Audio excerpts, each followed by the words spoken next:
We're constantly under the influence, not by substances, but by people posting online.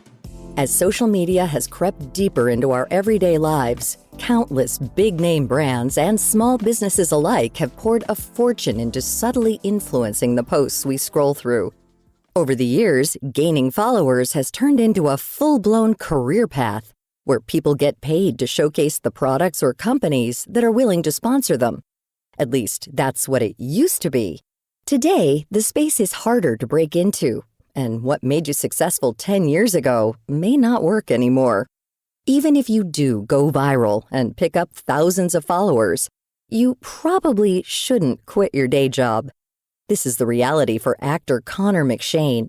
He posts videos online posing as a passive-aggressive and insecure stage actor who he calls the worst person you know. It's almost like a bit of therapy for me making these videos at times. But as far as just making videos in general, I was kind of just trying to make my friends laugh and enjoy being a little bit creative. And in the back of my mind, I always thought maybe a casting director or someone in the industry could see one of these and it could help me get an audition or work on some sort of project. But it now has kind of become its own thing in the way that it's kind of gotten a little bit more involved in my life. So now part of the inspiration for it all is just trying to be as creative as I can be and do something I haven't done yet. McShane's videos have over 8 million likes on TikTok. He even performed a solo show as his original character in July. He says these videos are fun to make, but it's not exactly a full-time job. He still acts and teaches on the side to supplement his social media income. And he's one of the lucky ones. Most people online nowadays barely make any money from content. Compare this to the millions of dollars popular YouTuber Jake Paul has made. Paul started posting on YouTube back in 2014 and today has an estimated net worth of $34 million. The reality is that as more people pour into the field, it's become increasingly difficult to achieve a Jake Paul level of success. According to Nikki Sundstrom, a lecturer at the University of Michigan, Ann Arbor, whether or not someone makes it online boils down to if their content fills a needed gap in the market. What does your content look like?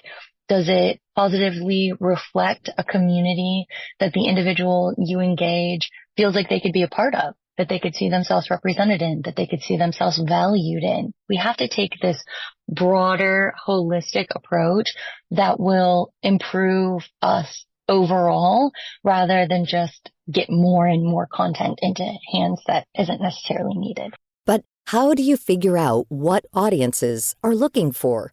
Sundstrom believes that the original influencers emerged online because viewers craved authenticity, and internet personalities without ties to companies could provide that. For influencers, what's unique is that some of them fell into it. They had a really dynamic personality or they had a really strong message, and so people follow that, and it was very organic. The same was true for really great brands in the beginning of their strategic social media presences.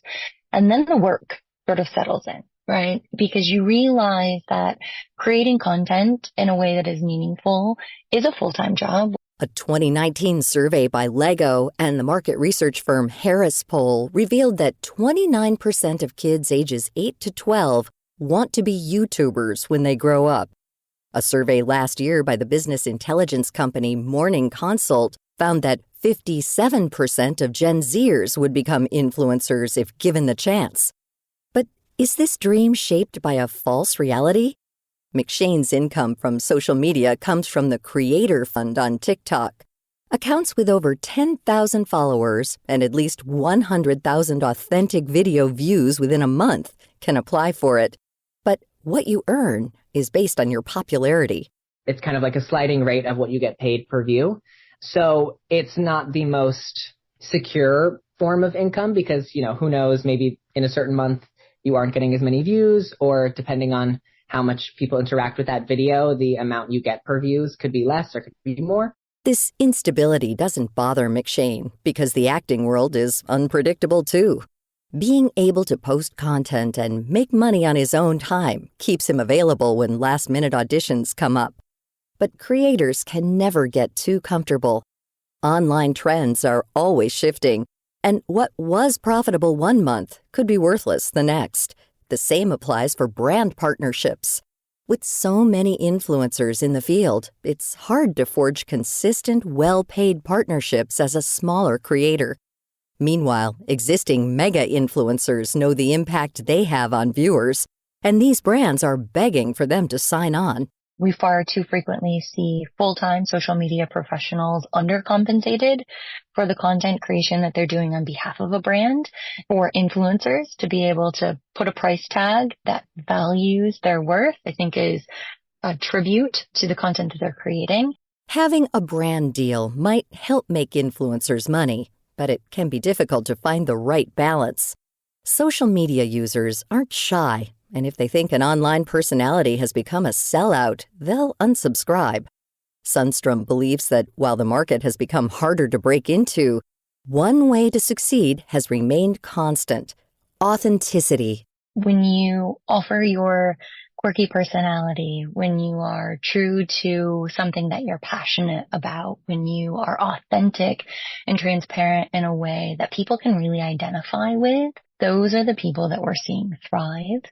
And so if you are a person that seeks to really add value in those spaces and do so in a way that people will identify with, perhaps if you offer a unique perspective that there isn't enough of, right? If you have a belief, a background, an experience that tells a narrative that is really compelling, right? Sky is probably the limit with you on these platforms.